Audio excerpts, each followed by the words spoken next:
जी रमीत भाई, fast bowling का भी आपसे पूछना चाहेंगे। हमने देखा कि हमारी बॉलिंग थोड़ी वेवर्ड हुई, काफ़ी रन्स भी लीक किए। अगर हम लाइन एंड लेंथ की बात करें तो जब अटैक होता है तो लाइन एंड लेंथ भी भूल जाते हैं।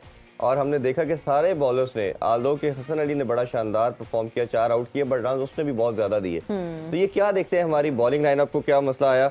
और ये जो आप पहले भी बात की है, कुछ पेस जो नॉच ड्रॉप हो जाता है तो वो बैटर के लिए कितना कन्वीनियंट हो जाता है हिटिंग करना, और स्विंग ना मिल रही हो साथ। देखिए, कंसिस्टेंसी नहीं है, स्किल वर्क भी कमजोर पड़ रहा है क्योंकि पेस नहीं है। तो वही जो गुड लेंथ का बॉल है, वो जब आपकी 129 की पेस होगी या 132 की पेस होगी, उस पर छक्का लग जाएगा। जब 140 पे करेंगे तो गेम जोर से बल्ले में लगेगा और आप क्रॉस द लाइन नहीं खेल सकेंगे। सो कई दफा आपकी बचत हो जाती है। ये बड़े बड़े बॉलर्स के साथ हुआ है। 90 माइल से जैसी उनकी पेस 88 पे गिरी है तो उनको फेंटी पड़नी शुरू हो गई है। सो ये जो फ्यू नॉचेस नीचे जो गई है पेस, इससे आपका सारा जो गेम प्लान है ना, वो डिस्ट्रॉय हो गया। तो इसके ऊपर खास मेहनत की जरूरत है। फिटनेस इश्यूज हैं, मुझे नहीं पता हसन अली के क्या फिटनेस इश्यूज चल रहे हैं, क्योंकि आज के तो मैच में उनकी पेस बढ़ी नहीं बिल्कुल। और ये और नसीम शाह के जाने से असल में बहुत बड़ा एक होल पड़ा है हमारी बॉलिंग में, और उसको पता नहीं कैसे फिल करेंगे। मगर leader of the pack Shaheen Afridi है, उनको अपनी गेम उठानी है। इसी तरह हसन अली अगर खेलते हैं, उनको गेम उठानी है।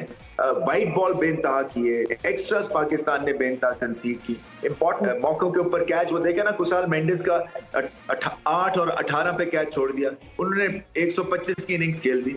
तो ऐसे आप इस तरह की बैड फील्डिंग की वजह से आप कैसे एक्सपेक्ट करते हैं कि अच्छी टीम्स आपको दोबारा चांस देंगे? एग्जैक्टली, आप सही कह रहे हैं रमीज सर। अगर हम अब्दुल्ला शफीक की बात करें तो आपने बहुत बार एडवोकेट किया, और हम सब ये बात जानते हैं कि अगर बाबर के बाद कोई टेक्निकली साउंड प्लेयर है तो ही इज द वन। और फिर हम इस पर भी बात करते रहे कि once in a lifetime opportunity मिलती है, अगर उसको अच्छे तरीके से आप अवेल कर जाएं और उस अपॉर्चुनिटी को एक्सप्लॉइट कर जाएं तो आपका फायदा होता है।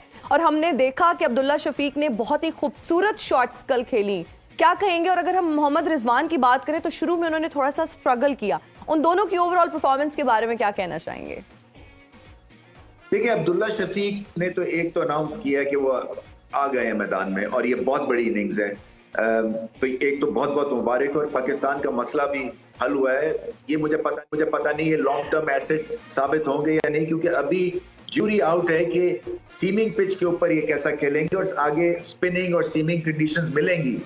मगर स्टार्ट बेनता अच्छा है, और यही स्टार्ट जो है पाकिस्तान को चाहिए था, और अब्दुल्ला शफीक को अपने करियर के लिए चाहिए था। आज तो खुशी की बात है, और बाकी चीजें बाद में देखी जाएंगी। टेक्निकल एतबार से अच्छा खेले, 2-3 तो लाजवाब शॉट्स खेली उन्होंने, जो कि मुद्दत तो याद रहेगी। और फिर अकल के साथ पार्टनरशिप बनाई और टेम्परामेंटली स्ट्रांग रहे, और पाकिस्तान की जीत में बहुत बड़ा किरदार है इनका, और इनको पहले से ही खिलाना चाहिए था। देखें, कई दफा पाकिस्तान का जो थिंक टैंक है, ये बहुत टाइम ले लेते हैं एक सिंपल डिसीजन के ऊपर। जब सब लोग कह रहे हैं कि आपको नहीं रिजल्ट आ रहे एक आधे इंडिविजुअल से, तो कोई दुनिया पागल तो नहीं है ना। सबकी एक सोच है, और सब क्रिकेट को अब बहुत समझते हैं। तो आपको स्टेटिस्टिकल एक व्यू पॉइंट मिल रहा था कि आपका ओपनर जो है वो स्ट्रगल कर रहा है, तो फिर इतना टाइम क्यों लिया उनको रिमूव करने में? ये आई थिंक फखर जमान के साथ भी ज्यादती है, क्योंकि उनकी अपनी एक जो कॉन्फिडेंस को डेंट लगा है बार बार फेल होके, वो उससे वो निकलेंगे बहुत देर के बाद।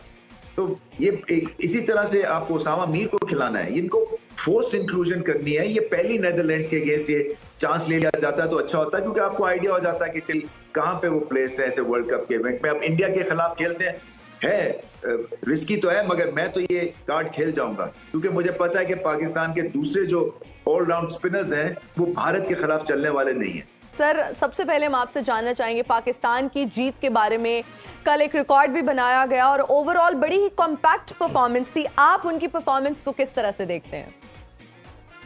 देखिए, जितनी तारीफ की जाए इस रन चेज की, पहले तो उसकी बात करते हैं, वो कम है, इसलिए कि मुद्दतों के बाद ऐसी ठोस कामनेस पाकिस्तान की बैटिंग की तरफ से देखी, चाहे जितनी मर्जी प्लेसिड बैटिंग कंडीशंस हो, मगर फिर भी 48 सालों में इस तरह की कोई अचीवमेंट हुई नहीं है, इतना बड़ा run chase world cup event में। सो ये स्टेज बहुत बड़ी थी, और उस स्टेज के हिसाब से एक तरह से पाकिस्तान लटक गया था पहले हाफ में, और दूसरे हाफ में एक क्लियर माइंड के साथ एंटर करना फील्ड, और वो स्कारिंग जो हुई थी बॉलिंग में, उसको कैरी ना करना, ये बहुत बड़ी एक अचीवमेंट थी। सो मेंटल एतबार से गेम उठाई, और टेक्निकल एतबार से बहुत अच्छा था। वो 176 रन की जो पार्टनरशिप थी, रिजवान और अब्दुल्ला शफीक की, उसने काम जो है वो तमाम किया ऑपोजिशन।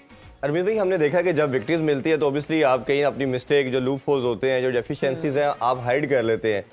बट अच्छी टीमें जो होती हैं, जो बड़ा प्लेयर कहा जाए, बड़ी टीम कहा जाए, तो वो अपनी मिस्टेक से सीखती हैं।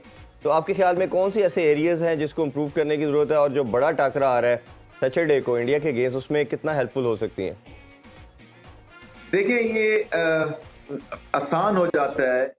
मैं उन डगआउट्स में रहा हुआ हूँ या उन ड्रेसिंग रूम्स में रहा हुआ हूँ जहाँ पे जीतने के बाद खुल के डिस्कशन और सख्त डिस्कशन की जाती है, क्योंकि सबका मूड ठीक होता है। कोई फिंगर पॉइंटिंग नहीं होती, बल्कि जनरल एक वेलफेयर के लिए और टीम पॉइंट ऑफ व्यू से क्या कमियां रह गई हैं वो आप खुल के डिस्कस कर सकते हैं, क्योंकि किसी को बुरा उस वक्त नहीं लगता है। तो ये अच्छा टाइम है पाकिस्तान के लिए कि 2-3 चीजों के ऊपर बात करें। अपना जो बॉलिंग कॉम्बिनेशन है वो ठीक करना है, एक स्पेशलिस्ट स्पिनर की जरूरत है, क्योंकि 2 ऑलराउंडर जो स्पिनर्स हैं ये अच्छी क्वालिटी पिच पे और अच्छी क्वालिटी बैटिंग के अगेंस्ट नहीं चल सकेंगे। फिर उसके बाद आपकी जो कैचिंग है, फील्डिंग, उसमें बेनतहा इंप्रूवमेंट की जरूरत है। और वो इसलिए नहीं, कई दफा आप कैचेस ड्रॉप करते हैं और फील्डिंग ठीक नहीं होती, क्योंकि आपका दिमाग लगा होता है कि अब क्या होगा, चौका लग गया, अब छक्का ना लग जाए, तो आपका बॉल पे से ध्यान हट जाता है। और जो आपका पहला काम है which is to field the ball, आप उससे कहीं कोसों मील दूर होते हैं।